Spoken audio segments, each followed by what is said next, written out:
Hi guys, Mandy from Tidy Sticky Mama here, and I am back with the final week of the 8-week KonMari tidying challenge. Finally.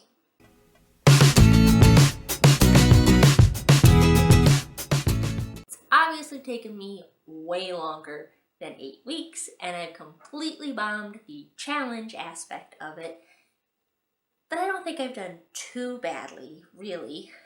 I mean, I completed my KonMari, while also parenting through a pandemic with the virtual learning and the lack of play dates and all of that fun.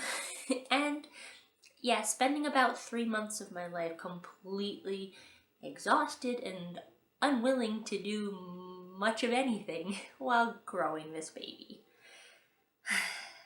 So it could have been worse, right? Anyway, let's have a look at this last week. The first day of our last week, we're reviewing our vision boards and journals and deciding what changes we still need to make to get our freshly decluttered space to align with that vision. In my case, I've lived in this house almost 2 years and there's a list. Lots of things on there have been on hold because of either budget or time, so I took this chance to tackle a few of the low or no budget things I just hadn't made time for, like getting the shelves put up that I bought for the upstairs bathroom a year ago. Which turned into a bigger project than I'd hoped thanks to the remnants of the previously removed shutters having stripped and rusty screws in them. Fun times. But I won in the end. And yeah, I should paint that little strip of the wall, but I plan to paint that whole wall soonish anyway. I just need to pick a color. And come on, you know how hard it is to match white? You wouldn't think so, but there's like 1,000 different shades of white out there. Anyway. The best part? More room for plants. Then there's these curtain tiebacks. They're $10 on Amazon, but in need of a little bit of spray paint. Ta-da! Much better. Day 51, we are back in our closets. What's this, the third time now? This time in the name of sprucing it up so that it's more than just a functional space. And to do that for mine, I needed to empty it. Again. Thankfully, there isn't much in there this time. I mean, there'd probably be even less if my husband would actually go through the things that he said he would go through, but you can lead a horse to water and whatnot, right? So I'm having to do a lot of kind of inch by inch, get us closer type of fixes than the full-on fixes that I want to do. And one of those examples is these things, because I hate the underhang closet bars. I mean, I hate. And even that, it's pretty much a budget fix because the rod itself for a closet this size is only about 20 bucks. So that's not bad at all. And then if you do it yourself, putting it in, you know, there's no labor expense, it's just your time, right? I think the hardware was like another $6 or something, screws included, but anyway. Also, I might need to replace the shelf it's on, but I'm too pregnant to figure all of that out right now. So, there's some small things that I'm going to do to it instead to get it sparking more joy, even when I can't get it completely the way I want it to. And, you know, renters run into this problem a lot, right? Because you can't change anything, because it's not your house, really. You're just living in it. Anyway, making those small changes is one step that you can do to spark joy on a small budget or rented space. The other thing that's really important that I feel like gets skipped over a lot in the KonMari method is joy and gratitude. Okay, these little things that you can be grateful for what you have, even if it's not quite what you wish you had. Like, I think the example she uses in her book is about cooking materials. Like, your cookie sheet might not spark joy as it is. Maybe it's kind of old, and maybe it's a little rusty on the bottom. But it provides you with these wonderful baked cookies or these delicious sheet pan dinners. And that's something to be grateful for and find joy in, you know? It's the little things sometimes. Anyway, let's fix this closet. Paint is one of my favorite simple fixes, especially when you've got more time than money. What's even better is shopping the Oops paint at your local hardware store. Mine does a mist-tinted gallon for $9 regardless of brand, so if you're not dead set on a specific shade, it's fabulous. This dusty purple was in a sample size for $1.25, and I still have 90% of the jar after 2 coats here. Oops paint is something I got from my dad. We'd go up to the store for Oops paint so often, I thought it was an actual brand until I was like a teenager. Anyway, while I'm putting everything back, I'm purposely leaving out the things that really should go elsewhere. There's stuff in there that got put on the shelf just to get it out of the way, and some things up there that were there to hide from the kids temporarily. And it's time for all of that to go home. For sure. The one cool thing about this bar is that it's magnetic, so I can easily display and swap out small doodled treasures and photos. I plan to get more photo magnets and double dip a bit there too. Because, I mean, look at that. It's so cute.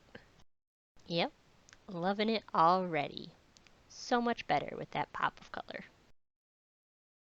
Now, I know this one is not everyone's cup of tea. Displaying books based on color rather than content or author or whatever, but it really is great for kids' books, if nothing else. When you put books away by color, even kids who aren't reading yet themselves can pretty quickly and easily find whatever book it is that they are looking for, and, much more importantly, figure out where to put it away when they're done. Honestly, it's really helpful for me too, because I might not remember who wrote the Pout Pout Fish, but I remember that it has a blue spine, so I know to look for it with the other blue books. And then there's less, "Mom, what's taking so long?" And anything I can do that makes less whining sounds like a good plan to me.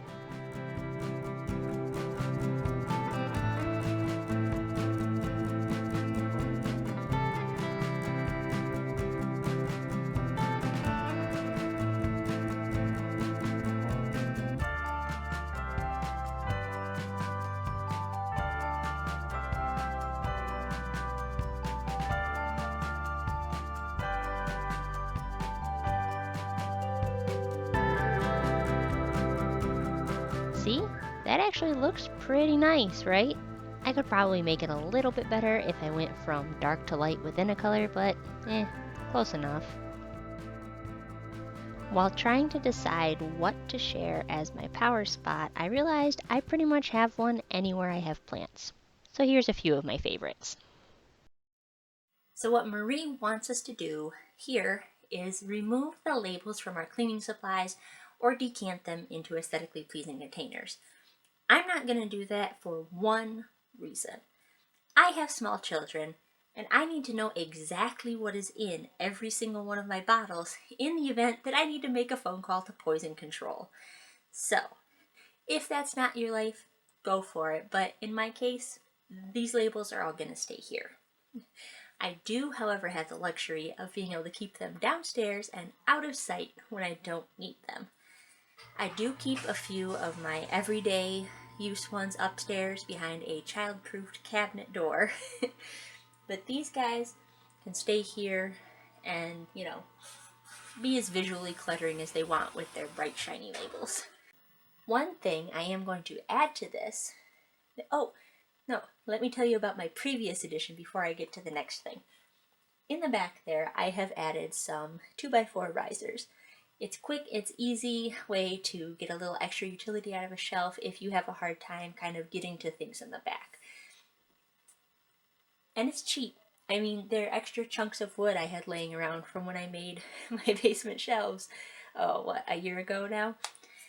So now they're finding some use back there, and it helps, especially as you can see the shelf is barely eye level for me. So getting stuff in the back kind of was, one of those things sometimes. So That's great, but the other thing I'm going to do is I am going to write on the ledge here with a chalk pen. Now, why would I do that? Well, when you have other people in your house, labels can help maintain the organization. And since my husband and I think differently in terms of how we categorize things, having labels helps us know how we've decided those categories should be. So while he might look at this and go, why is the bleach separate from the Pine Sol? I know that it's because I have the refills and the specific cleaners. So I'm going to label that appropriately so we don't butt heads about where things should go and end up struggling over whether or not one of us put something away right. Day 55, we are back in the kitchen, and Marie wants us to transfer our bulk pantry goods into clear containers like these, labeled with contents and expiration date for obvious reasons.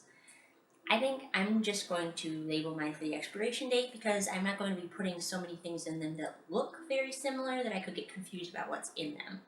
So the expiration date is still useful, telling me that it's flour and not goldfish crackers. Not so much for me. Now, I mentioned before how my kitchen suffers from a lot of visual clutter because of all the different packaging that's in it. So I'm hoping that using these containers will help me get rid of that visual clutter and just relax a little bit more in here.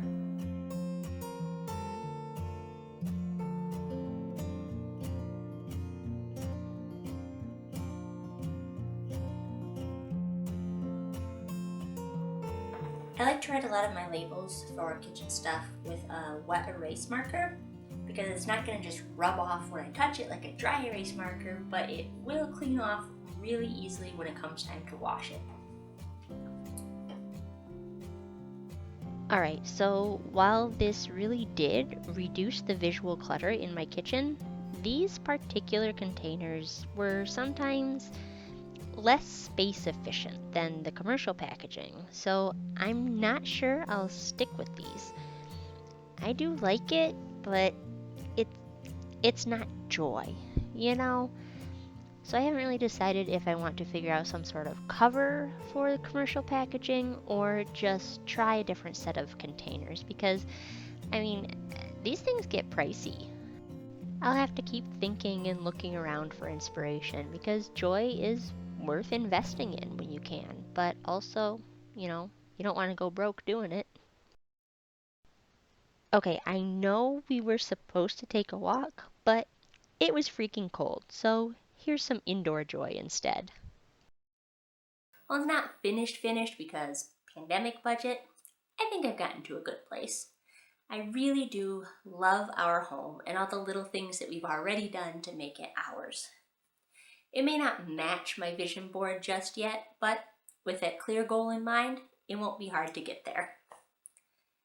For the things waiting their turn for space in the budget, I'll continue to practice joy and gratitude and keep my eyes open to more joy around me. One of those joys has been and continues to be you guys.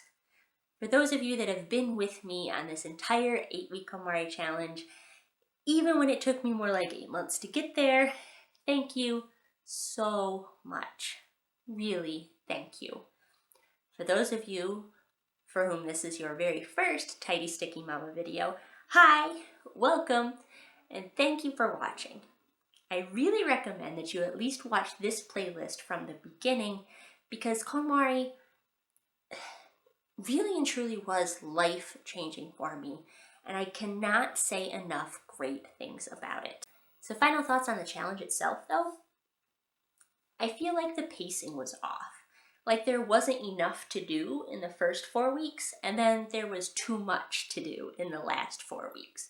Like kimono really should have been at least 2 weeks by itself because that's a huge category. Maybe it's because I've done a festival before, but I also feel like clothes, books, and papers probably could have been 1, maybe 2 weeks for all 3 categories. I don't know, maybe I'm just not remembering what it was like to have more stuff in those categories, like before KonMari, but it just doesn't seem like there's as much, even total in those 3 categories, as there is within kimono, right? Because that's most of your stuff is kimono. And week 8, I'm sure I'm not the only one that was completely incapable of getting my home totally sparking joy in just 1 week. Well, not even a whole week, 5 days, right? Because the first day of week 8 was for reviewing where we wanted to go, and day 7 of week 8 was for taking a joy walk or celebrating that we finished. So really, you were only working in those middle 5 days there, and yeah, no. I feel like maybe that should have been like a continuing order, like homework to carry the challenge forward, something like that. Because that was a big ask. Just like kimono, that was a big ask. Altogether, though, I do think that the challenge has been a success, even if mine went off the rails a little bit at the end. Like I said, at the very beginning of this thing, back in week 1, it came at the perfect time for me. It was the early days of the pandemic and kind of the end of my state's first lockdown, and it gave me a focus that I needed then, and an outlet to share one of the greatest things I've ever done for myself with all of you. I hope it's been as life-changing for you as it was for me. Be sure to hit that subscribe button. It may be the end of the challenge, but it is not the end of the channel, and I've got more to share. And, throw me a thumbs up while you're at it. This has been a journey, and I think I've earned it. Here's one for you. Bye, guys. See you next time.